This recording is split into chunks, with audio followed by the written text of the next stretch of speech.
कहानी विद किशोर में आपका स्वागत है।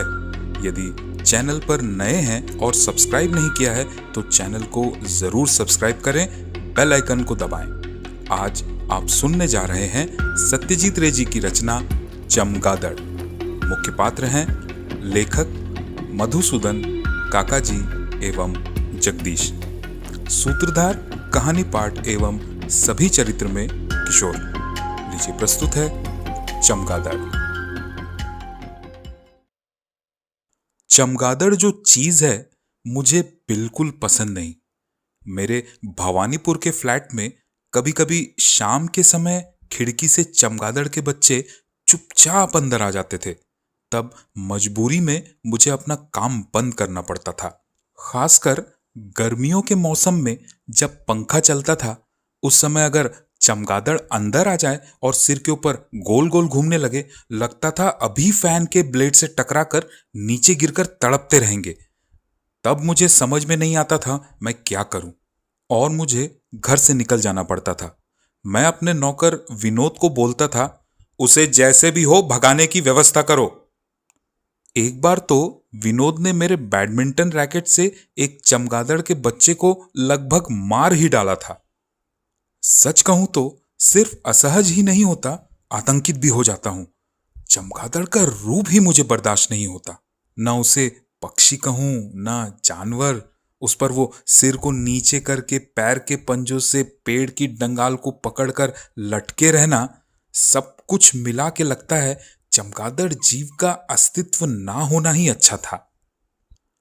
कोलकाता में मेरे घर में चमगादड़ इतने बार घुसे हैं, लगता है उस जानवर का मेरे प्रति कुछ अलग ही लगाव है। फिर भी ये नहीं सोचा था कि शिवड़ी में आके मेरे घर के अंदर घुसते ही, छज्जे पर नजर पड़ते ही मुझे दिखेगा एक झुलाएमान चमगादड़। ये तो कुछ ज्यादा ही हो रहा है। उसको यहां से नहीं भगाया तो मैं इस घर में तो नहीं रह पाऊंगा। इस मकान का पता मुझे मेरे पिता के दोस्त तिनकोड़ी काका से चला। एक जमाने में वो शिवड़ी में डॉक्टरी किया करते थे। अब रिटायर्ड होकर कोलकाता में ही रहते हैं। कहना नहीं पड़ेगा कि शिवड़ी में उनके बहुत से जान पहचान के लोग हैं। इसीलिए जब मुझे शिवड़ी हफ्ते भर के लिए काम से जाना पड़ा, तब मैं तिनकोड़ी काका के पास ही गया। वो बोले, शिवड़ी? शिवड़ी क्यों? क्या काम है वहां पर? मैंने कहा, मैं वहां के प्राचीन मंदिरों पर कुछ रिसर्च कर रहा हूं। एक किताब लिखने की इच्छा है। इतने सुंदर सुंदर मंदिर चारों तरफ फैले हुए हैं, फिर भी अब तक इन पर किसी ने कुछ लिखा नहीं है। ओहो, तुम तो एक आर्टिस्ट हो, इसीलिए तुम्हारे ये सब शौक हैं। अच्छा, ठीक। लेकिन शिवड़ी ही क्यों? वैसे मंदिर तो बीरभूम के आसपास बहुत सी जगह पर है। सुरूल, हितमपुर, दुबराजपुर, फूलबेरा, बिरसिंहपुर, इन सब जगहों पर भी तो अच्छे अच्छे मंदिर हैं। क्या ये मंदिर इतने ही अच्छे हैं कि इन पर किताब लिख सकें? जो भी हो, काका ने मुझे एक मकान का पता दे दिया। पुराने मकान में रहने में तुम्हें कोई आपत्ति तो नहीं है? मेरे एक पेशेंट रहते थे उस मकान में, अभी कोलकाता आ गए हैं। जहां तक जानता हूं, एक आदमी रखा है जो मकान की देखभाल करता है। अच्छा खासा बड़ा मकान है, तुम्हें कोई तकलीफ नहीं होगी, पैसे भी देने नहीं पड़ेंगे क्योंकि उस पेशेंट को मैं यमराज के हाथों से खींच कर ले आया था 3 बार। इतने बड़े मकान में एक कमरे में एक गेस्ट हफ्ते भर के लिए रहेंगे। अगर मैं ये अनुरोध उनसे करूं तो वो खुशी से राजी होंगे। हुआ भी यही, लेकिन बाइसाइकिल में सामान रखकर स्टेशन से जब घर पहुंचा और घर में घुसते ही देखा चमगादड़। घर के बूढ़े नौकर को आवाज देकर पुकारा, क्या नाम है तुम्हारा? मधुसूदन साहब। अच्छा, तो मधुसूदन बाबू, इस मकान में वो जो चमगादड़ जी दिख रहे हैं, क्या वो यहीं रहते हैं या फिर खास मुझे देखकर मेरा स्वागत करने के लिए आए हैं? मधुसूदन छज्जे की तरफ देखकर सिर खुजाते हुए बोला, वो तो ख्याल नहीं किया बाबू। ये कमरा तो बंद ही रहता है, आज आप आएंगी इसीलिए खोला है। लेकिन ये रहेंगे तो मेरा रहना मुश्किल है। उसके बारे में आप चिंता मत कीजिए बाबू, वो शाम होते ही अपने आप चला जाएगा। वो ठीक है, चला जाएगा, लेकिन कल फिर से लौट के ना आए, इसकी व्यवस्था हो सकती है क्या? और नहीं आएगा। कैसे आएगा? उसने तो यहाँ अपना घर नहीं बनाया है जो आएगा। रात के समय पता नहीं कब अंदर घुस गया, दिन में तो इसको दिखता नहीं है, इसलिए निकल नहीं पाया। चाय वाय पीकर घर के सामने बरामदे में एक पुराने बेंत के चेयर पर आकर बैठा। मकान शहर के एक कोने में है। मकान के उत्तर दिशा में किसी का एक बड़ा सा आम का बगीचा है। दूर तक बड़े बड़े धान के खेत हैं। पश्चिम की तरफ एक बांस के पेड़ के ऊपर एक गिरजाघर का चूड़ा दिखाई देता है। मैंने तय किया धूप निकलेगी तो उस तरफ एक बार घूम कर आऊंगा। कल से काम शुरू करूंगा। मैंने पता किया शिवड़ी और उसके आसपास के इलाके में 30 एक पुराने मंदिर हैं। मेरे साथ एक कैमरा है और पर्याप्त फिल्म भी है। इन सब मंदिरों के ऊपर की गई नक्काशियों के फोटो लेने पड़ेंगे। ईंट की और कितनी ही उम्र होगी, ये सब अगर नष्ट हो जाए तो इस इलाके की संपदा को नुकसान होगा। मैंने रिस्ट वॉच में देखा 5:30। गिरजाघर के चूड़े के पीछे सूर्य अदृश्य हो गया। मैंने उठकर अंगड़ाई लेते हुए जैसे ही बरामदे की तरफ पैर आगे बढ़ाया, ठीक उसी समय मेरे कान के पास से सन सन करते हुए कुछ चीज सीधे उड़ते हुए आम के बगीचे की तरफ चली गई। बेडरूम में जाने के पहले छज्जे की तरफ देखा, चमगादड़ अब नहीं है। जान बची, शाम अब बिना डरे बीतेगी। हो सकता है मैं अपने लिखने का काम भी थोड़ा कर लूं। बर्धमान, बांकुड़ा और 24 परगना इलाके के मंदिरों को मैंने पहले ही देख लिया था। उनके बारे में लिखने का काम मैं शिवड़ी में ही रहकर करूंगा, ये सोचा था। धूप कम होते ही मैं हाथ में टॉर्च लेकर गिरजाघर की तरफ निकल पड़ा। बीरभूम की लाल मिट्टी, असमतल जमीन, ताल और खजूर के पेड़, ये सब मुझे बहुत अच्छे लगते हैं। मैं शिवड़ी पहली बार आया हूँ। भले ही प्राकृतिक दृश्य का उपभोग करने नहीं, लेकिन लाल गिरजाघर के आसपास का दृश्य बहुत ही मनोरम लगा। पैदल चलते चलते पश्चिम की तरफ गिरजाघर से आगे और बढ़ने लगा। सामने देखा एक जगह को रेलिंग से घेरा हुआ है। दूर से किसी का बगीचा मालूम होता है। लगा एक लोहे का गेट भी है। और थोड़ा सा आगे बढ़ा तो समझ में आया बगीचा नहीं है, कब्रिस्तान है। कुछ 30-40 कब्र होंगे इस कब्रिस्तान में। कुछ कब्रों के ऊपर नक्काशी की गई है और कुछ के ऊपर ईंट या पत्थर रखा हुआ है। कोई संदेह नहीं कि ये कब्र बहुत पुराने हैं। सभी कब्रों के आसपास जंगली पेड़ पौधे उगाए हैं। गेट खुला ही था। अंदर घुसकर कब्रों के ऊपर की लिखावट को पढ़ने की कोशिश करने लगा। एक कब्र पर देखा सन 1793 और एक पर सन 1788। सभी फिरंगी साहब के कब्र हैं। ब्रिटिश राज के युग में भारत में आकर तरह तरह के महामारी के प्रकोप से अधिकांश लोगों की कम उम्र में ही मौत हो गई। एक कब्र की पत्थर पर जो लिखा था उसे झुककर पढ़ने के लिए मैंने टॉर्च जलाया ही था कि ठीक उसी समय मेरे पीछे मैंने चलने की आवाज सुनी।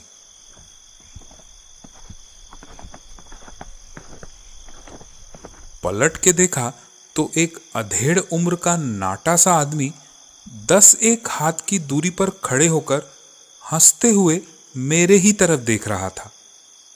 उस आदमी के शरीर पर एक काला कोट, एक ग्रे कलर की पतलून और हाथ में एक छाता। आपको चमगादड़ चीज ही पसंद नहीं है ना? उस आदमी की बात से मैं चौंक गया। ये कैसे जाना इसने? मुझे विस्मय में देखकर उस इंसान ने हंसते हुए कहा, आप सोच रहे हैं मुझे कैसे पता चला? बहुत ही आसान है। आप जब अपने घर के बाहर खड़े होकर अपने नौकर को उस चमगादड़ को भगा देने की बात कर रहे थे, तब मैं आसपास ही था। ओह, ये बात है। उस इंसान ने मुझे नमस्कार किया। मेरा नाम जगदीश है। हमारी 4 पीढ़ियां इसी शिवड़ी में ही रहती है। क्रिश्चियन हूं ना, इसीलिए शाम के वक्त कब्रिस्तान और गिरजाघर के आसपास घूमता हूं। बहुत अच्छा लगता है। अंधेरा बढ़ रहा है ये देखकर धीरे धीरे घर की तरफ बढ़ने लगा। वो आदमी मेरे साथ चलने लगा। कैसा अजीब सा लग रहा था वो। ऐसे देखने से तो भला आदमी ही लग रहा था, लेकिन उसके गले की आवाज कुछ अलग तरह की थी, पतली लेकिन कर्कश। और खुद से आकर जो लोग दोस्ती कर लेते हैं, ऐसे लोग तो मुझे वैसे भी पसंद नहीं है। टॉर्च के बटन को दबाकर देखा, वो नहीं जला। याद आया हावड़ा स्टेशन पर एक जोड़ी बैटरी खरीदूंगा सोचा था, लेकिन भूल गया। क्या परेशानी है, रास्ते में सांप बिच्छू हो तो देख भी नहीं पाऊंगा। उस आदमी ने कहा, आप टॉर्च को लेकर इतनी चिंता मत कीजिए। अंधेरे में मुझे चलने की आदत है। बहुत अच्छे से देख लेता हूं मैं अंधेरे में। संभाल के, सामने गड्ढा है। उस आदमी ने मेरे हाथ को पकड़कर मुझे बाईं ओर खींच लिया और बोला,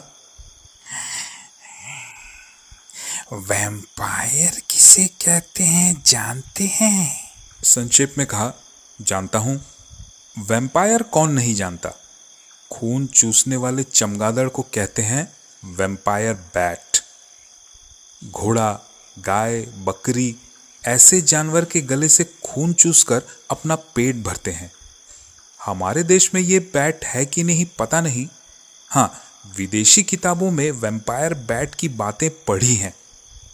सिर्फ चमगादड़ ही क्यों, विदेशी भूतिया कहानी की किताबों में भी पढ़ा है। आधी रात में कब्र से मृत शरीर निकलकर सोए हुए जिंदा लोगों के गले से खून चूसते हैं। उन्हें भी यही कहते हैं, वैम्पायर। काउंट ड्रैकुला की रोमांचक कहानियां तो हमने स्कूल में रहते हुए ही पढ़ी थी। मुझे चिढ़ इस बात से हुई कि चमगादड़ के प्रति मेरा विरूप मनोभाव जानकर भी ये आदमी चमगादड़ के बारे में ही मुझसे क्यों बातें कर रहा है। इसके बाद दोनों ही कुछ देर चुप रहे। आम बगीचे को पार करके घर के आसपास पहुंचते ही उस आदमी ने फिर से कहा, आपसे मिलकर मैं बहुत आनंदित हुआ। अभी रहेंगे ना कुछ दिन? मैंने कहा, हफ्ते भर।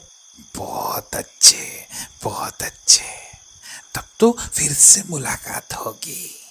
उसके बाद कब्रिस्तान की तरफ इशारा करते हुए बोला, शाम के बाद उस तरफ आएंगे तो मुझसे मुलाकात हो जाएगी।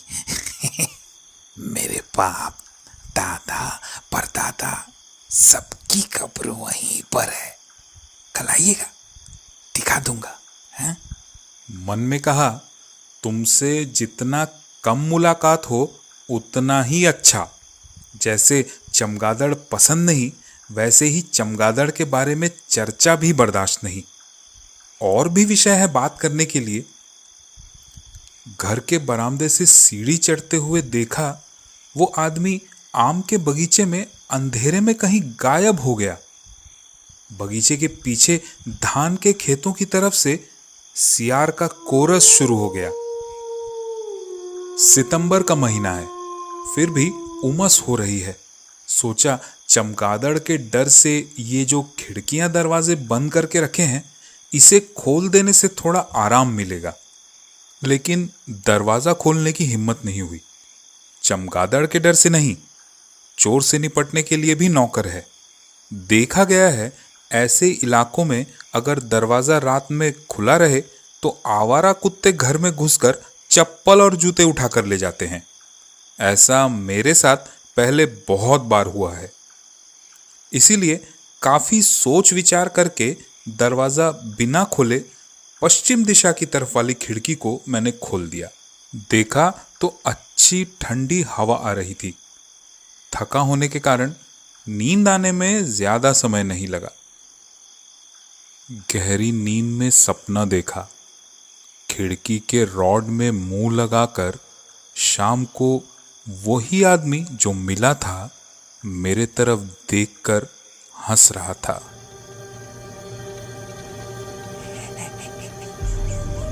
उसकी दोनों आंखें हरी और दांत कैसे अजीब से नुकीले और धारदार। उसके बाद देखा वो आदमी 2 कदम पीछे हटके दोनों हाथों को ऊपर करके रॉड के बीच से एक छलांग में कमरे के अंदर आ गया।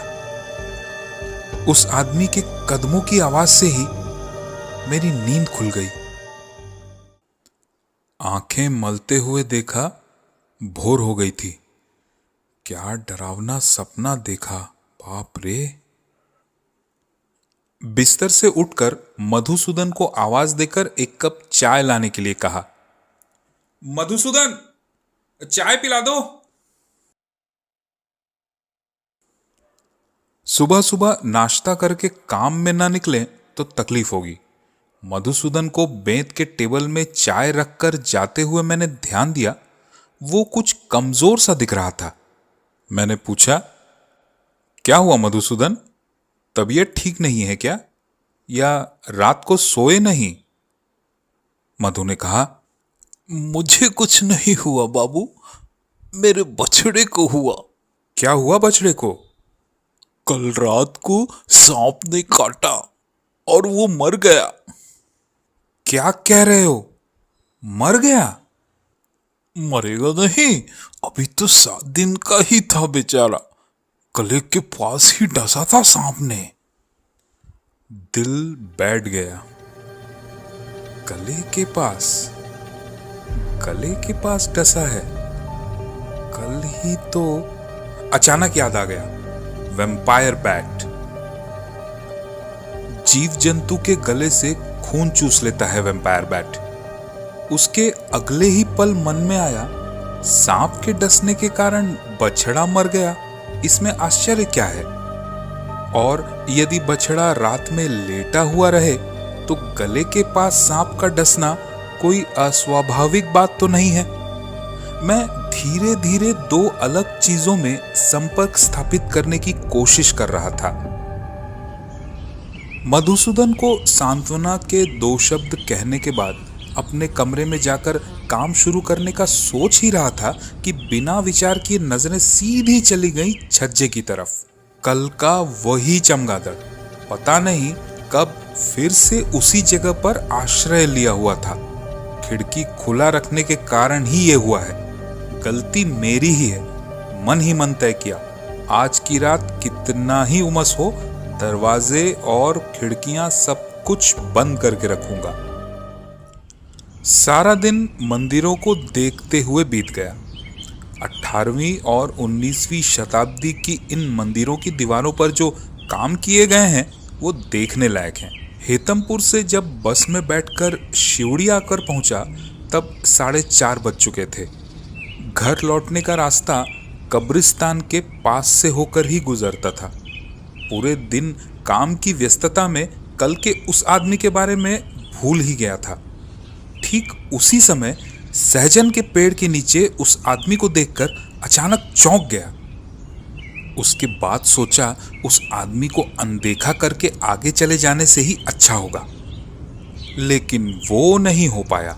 सिर नीचा करके जैसे ही पैरों की स्पीड बढ़ाई, वो आदमी कूद कर मेरे सामने आ गया और मुझे पकड़ लिया।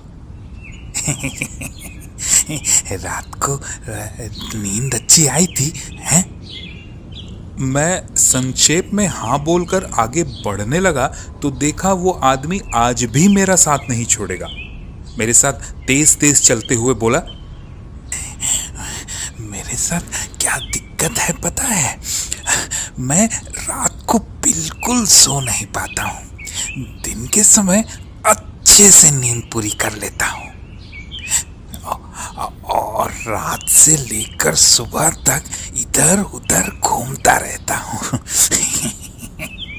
ऐसे घूमने में कितना मजा है वो मैं आपको कैसे समझाऊं।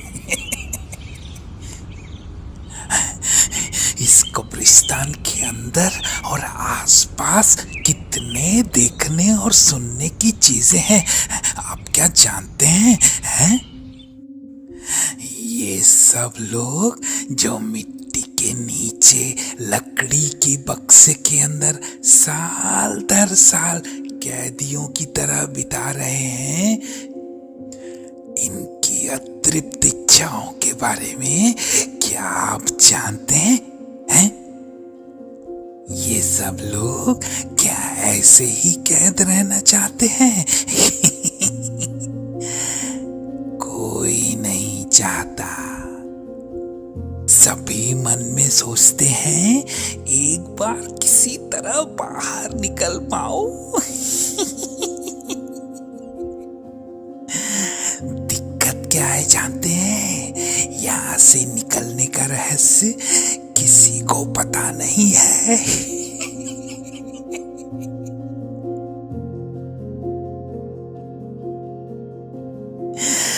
इसी शौक में कोई रोता है, कोई गुर्राता है और कोई लंबी लंबी सांसें भरता है।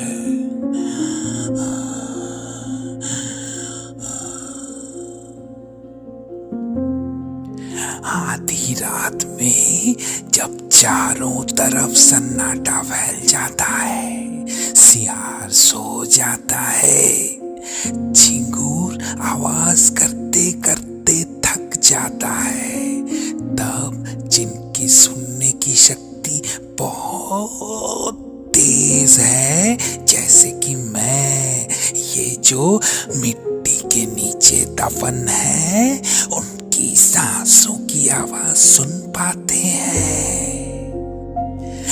जैसे मैंने कहा, कान बहुत तेज होने चाहिए।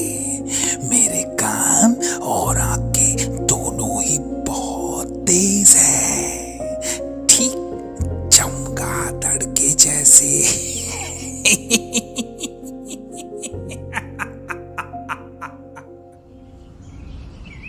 मन में सोचा, मधुसूदन को इस आदमी के बारे में पूछना पड़ेगा। इससे पूछने पर सही सही पता नहीं चल पाएगा। कितने दिन से रहता है ये यहाँ, क्या काम करता है, इसका घर कहाँ है। मेरे साथ चलते चलते मुझे कहने लगा, मैं सबके साथ ऐसे खुद से आगे से जाके बात नहीं करता।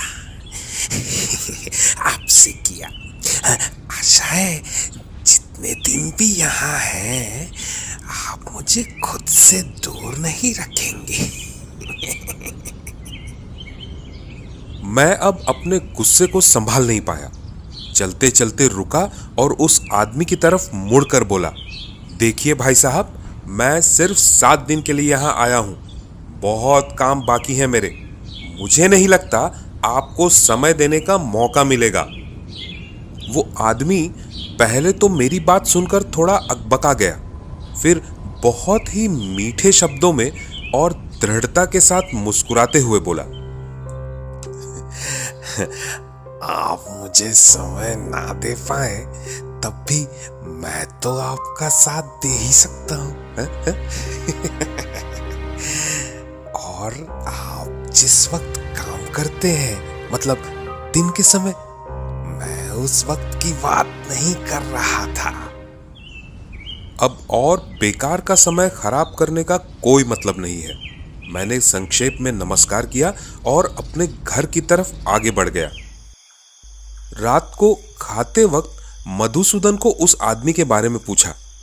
मधु सिर खुजाते हुए बोला, जी जगदीश बोल के तो किसी को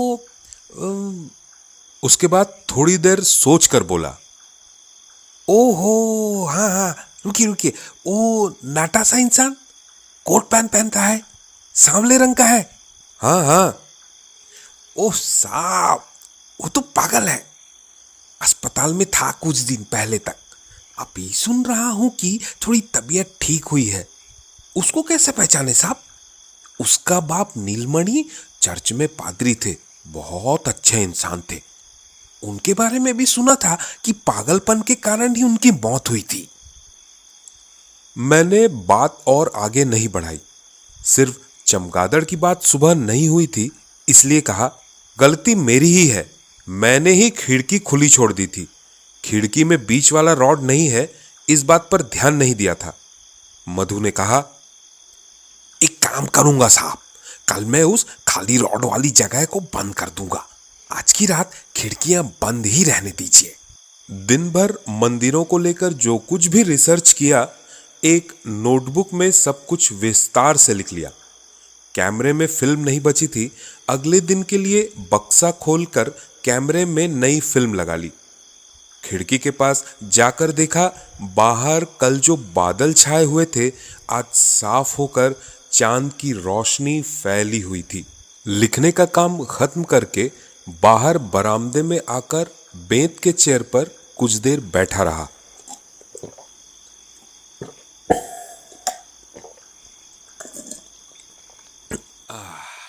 ग्यारह बजे के आसपास उठा, एक गिलास ठंडा पानी पीकर पलंग पर आकर लेटा। मन में सोचा, आजकल के वैज्ञानिक युग में जगदीश बाबू की बातें हास्यास्पद ही थी। मैंने तय किया, जगदीश बाबू किस हॉस्पिटल में अपना इलाज करा रहे थे और कौन से डॉक्टर से इलाज करा रहे थे, इस बात का पता लगाऊंगा। बादल छटने के कारण उमस भी अब नहीं थी, इसलिए खिड़की दरवाजे बंद रहने पर भी कोई तकलीफ नहीं हो रही थी। इसके उलट जो पतली सी चादर साथ में लेकर आया था उसे ओढ़ना पड़ा। आंखें बंद करके थोड़ी ही देर बाद शायद नींद आ गई थी।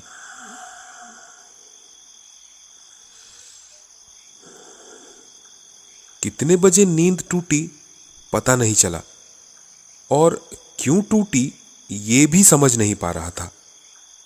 फिर अचानक पूर्व दिशा की दीवार पर एक चौकोर चांद की रोशनी देखकर मेरा दिल जोर से धड़क उठा।